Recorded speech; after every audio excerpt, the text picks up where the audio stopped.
तो आज हम बात करेंगे 3 स्टॉक्स के बारे में। वीडियो शुरू करने से पहले मैं डिस्क्लेमर देना चाहूँगा कि मैं सेबी रजिस्टर्ड नहीं हूँ। ये वीडियो मैं सिर्फ एजुकेशनल पर्पस के लिए बना रहा हूँ। इस वीडियो के बेसिस पर आप बाय, सेल या होल्ड का डिसीजन मत लीजिए, आप अपना रिसर्च खुद कीजिए। ये कोई इन्वेस्टमेंट एडवाइस नहीं है और किसी भी स्टॉक में इन्वेस्ट करने से पहले आप हमेशा अपने सर्टिफाइड फाइनेंशियल एडवाइजर से कंसल्ट ज़रूर कीजिए। एक और बात कहना चाहूँगा, मैं कोई ओपिनियन, सजेशन या एडवाइस नहीं दे रहा हूँ और ना ही मैं कोई बाय, सेल या होल्ड का रिकमेंडेशन दे रहा हूँ। तो देखते हैं स्टॉक्स कैसे बिहेव करे। ये बजाज फाइनेंस है, सबसे पहला स्टॉक हम बात करेंगे इसके बारे में। ये देखिए ये स्टॉक क्या कर रहा था। ये जो इससे पहले भी मैंने वीडियो बनाया था इसके ऊपर। ये देखिए ये स्टॉक यहाँ पर सपोर्ट ले रहा था, ये सपोर्ट का काम कर रहा था स्टॉक के लिए। ठीक है, ये सपोर्ट का काम कर रहा था स्टॉक के लिए। इसे मैं एडजस्ट कर लेता हूँ। स्टॉक जब भी ये यहाँ पर आया, स्टॉक ने सपोर्ट लिया, ऊपर गया, उसके बाद स्टॉक ने क्या किया, यहाँ से जो है ना स्टॉक सपोर्ट लेने लगा,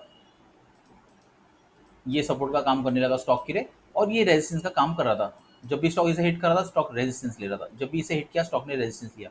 स्टॉक के लिए ये एक हिडन लाइन था स्टॉक के लिए। स्टॉक इसका रेजिस्टेंस ले रहा था। जब भी स्टॉक इसे हिट कर रहा था, स्टॉक नीचे आ रहा था। फिर यहाँ से स्टॉक ने अभी क्या किया, इसका देखिए इसे ब्रेक किया। इसे ब्रेक करने के अंदर स्टॉक के अंदर एक हिडन लाइन आ रहा था स्टॉक के लिए। ये वाला मैं बता देता हूँ। यहाँ से ना स्टॉक देखिए, यहाँ से स्टॉक रेजिस्टेंस ले रहा था, यहाँ से ये लाइन से। लेकिन स्टॉक ने अभी क्या कर दिया, इसका ब्रेकआउट दे दिया। इसके ऊपर स्टॉक निकल गया। अगर स्टॉक ऊपर जाता है, अभी इसको अगर सस्टेन करता है ये लेवल पे, ठीक है, अगर इसे स्टॉक सस्टेन करते हैं, देखिए स्टॉक के लिए आने वाले टाइम में ये एक रेजिस्टेंस का काम कर सकता है यहाँ पर या यहाँ तक, ये इसका हाई। ठीक है, यहाँ यहीं से ले लेता हूँ। आने वाले टाइम में ये कर सकता है अगर स्टॉक इसके ऊपर निकलता है। ये रेजिस्टेंस मैंने क्यों क्यों लिया, क्योंकि देखिए स्टॉक जब भी यहाँ से आया, स्टॉक नीचे गिरा इधर, ये लाइन पे जब भी आया, ऊपर तक आया तो गिरा है, यहाँ से भी आया गिरा है। तो ये भी ऐसे ही स्टॉक एक बार गिरा था, तो इसलिए मैं इसे मार्क कर रहा हूँ। अगर स्टॉक इसे तोड़ देता है तो फिर अगला रेजिस्टेंस स्टॉक के लिए ये हो सकता है, स्टॉक यहाँ पर आके रेजिस्टेंस ले सकता है। अगर स्टॉक ने इसके ऊपर सस्टेन किया, फिर स्टॉक एक नया हाई बना सकता है। और अगर स्टॉक ने बाई चांस ये रेजिस्टेंस का काम कर दिया स्टॉक के लिए, फिर ये सपोर्ट का काम कर सकता है स्टॉक के लिए। अगर ये सपोर्ट का काम नहीं किया, अगर स्टॉक इसके नीचे गिर गया, फिर स्टॉक फिर से नीचे तक आ सकता है। तो ये स्टॉक के लिए इतना ही। इसके बाद हम बात करेंगे L&T फाइनेंस के स्टॉक के बारे में। ये देखिए ये स्टॉक, सबसे पहले इसे,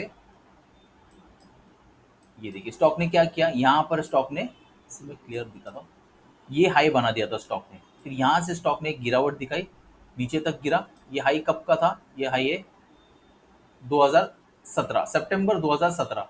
अब 2024 चल रहा है। तो स्टॉक ने ये जो हाई है ना, ये हाई तक रेजिस्टेंस यहाँ पे इससे हिट किया। ये देखिए यहाँ पर मैंने ऑलरेडी मार्क किया ना, इसे हिट किया स्टॉक ने और स्टॉक नीचे गिरा। ठीक है, नीचे आया। ये जो लाइन है ना, ये स्टॉक के लिए सपोर्ट का काम कर रहा है। देखिए ये जो लाइन है ना, इसे मैं प्रॉपरली भी दिखाता हूँ आप लोग को। ये देखिए यहाँ से स्टॉक जब भी आ रहा है, स्टॉक सपोर्ट ले रहा है। जब भी आया स्टॉक सपोर्ट लिया, इधर आया स्टॉक सपोर्ट लिया, यहाँ पर आया स्टॉक कंसोलिडेट किया, यहाँ पे सपोर्ट लिया, फिर कंसोलिडेट किया, फिर यहाँ पर सपोर्ट लिया और एक बुलिश कैंडल स्टॉक ने बना दिया। ये भी लाइन एक स्टॉक के लिए सपोर्ट कर रहा था। स्टॉक जब भी नीचे आ रहा था, स्टॉक सपोर्ट लेके ऊपर जा रहा था। मतलब ये दो लाइन जो स्टॉक के लिए एक स्ट्रॉन्ग सपोर्ट का काम कर रहा है फिलहाल अभी के लिए। तो स्टॉक ने ये जो लाइन था, ये जो ट्रेंड लाइन, ये ट्रेंड लाइन देखिए, ये वाला, इसे मैं ना ब्लू में मार्क करता हूँ। ये देखिए ये ब्लू वाला ट्रेंड लाइन जो मैंने बना दिया, okay, counter trend line. Stock ने क्या किया, इसका ब्रेकआउट दे दिया था। ब्रेकआउट देने के बाद स्टॉक ने ऑल टाइम हाई जो बनाया था, यहाँ पर भी ऑल टाइम हाई बनाने के वजह से हिट करके नीचे आया। नीचे आने के बाद स्टॉक ने यहाँ पर सपोर्ट लिया, लेकिन सस्टेन नहीं कर पाया। लेकिन फिर से स्टॉक ने ये ट्रेंड लाइन का ब्रेकआउट दिया। ब्रेकआउट देने के बाद अभी अगर स्टॉक ऊपर जाता है, तो जैसे कि ये है, ये रेजिस्टेंस का काम कर सकता है स्टॉक के लिए। अगर स्टॉक ने इसे तोड़ दिया ये रेजिस्टेंस को, तो अगला रेजिस्टेंस ये हो सकता है स्टॉक के लिए। अगर स्टॉक ने ये भी रेजिस्टेंस तोड़ दिया, तो फिर अगला रेजिस्टेंस ये हो सकता है स्टॉक के लिए आने वाले टाइम में। ठीक है। और अगर बाई चांस जैसे कि अभी स्टॉक नीचे आता है, सोचिए कोई भी रीजन के लिए अगर स्टॉक नीचे आता है, अगर ये दो सपोर्ट लाइन स्टॉक ने तोड़ दिया, इसके नीचे क्लोजिंग दे दिया, पहला तो ये सपोर्ट का काम करना चाहिए। उसके बाद क्योंकि स्टॉक ये नियरेस्ट है सपोर्ट, उसके बाद ये है एक सपोर्ट का काम करना चाहिए स्टॉक के लिए, ये लाइन। अगर स्टॉक ने ये लाइन भी तोड़ दिया, देखिए ये वाला लाइन और ये लाइन, ट्रेंड लाइन, तो फिर स्टॉक फिर से नीचे तक आ सकता है। तो ये स्टॉक के लिए इतना ही। अब हम बात करेंगे बजाज फिनसर्व के स्टॉक के बारे में। इससे पहले भी मैंने वीडियो बनाया इस स्टॉक से रिलेटेड। ये देखिए स्टॉक ने क्या किया, एक सिमेट्रिकल पैटर्न का ब्रेकआउट दिया था यहाँ से।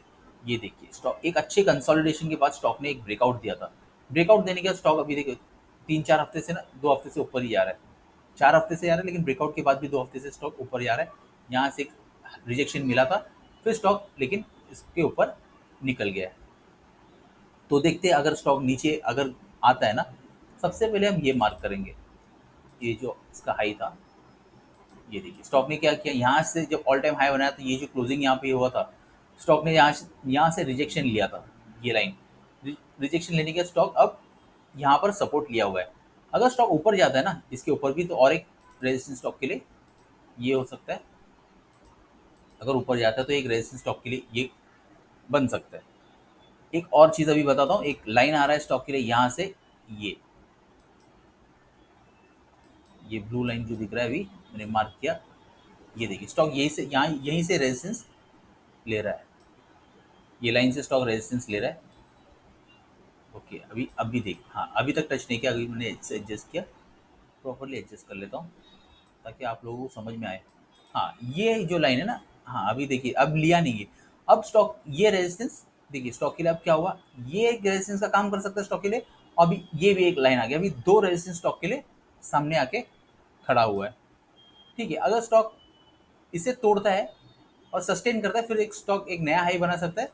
और अगर इन फ्यूचर देखिए, अब ये भी एक लाइन है, यहाँ से हम इसे मैं ले लेता हूँ,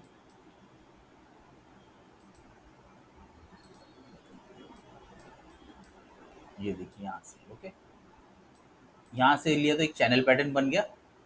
ये अगर स्टॉक इसके ऊपर सस्टेन करता है तो फिर ये रेजिस्टेंस आने वाले टाइम में स्टॉक के लिए रेजिस्टेंस का काम कर सकता है, इसे बराबर से आप देख सकते हैं। और अगर बाई चांस स्टॉक ने ये जो सपोर्ट है स्टॉक का, ये एक इंपॉर्टेंट सपोर्ट का काम करना चाहिए अभी स्टॉक के लिए।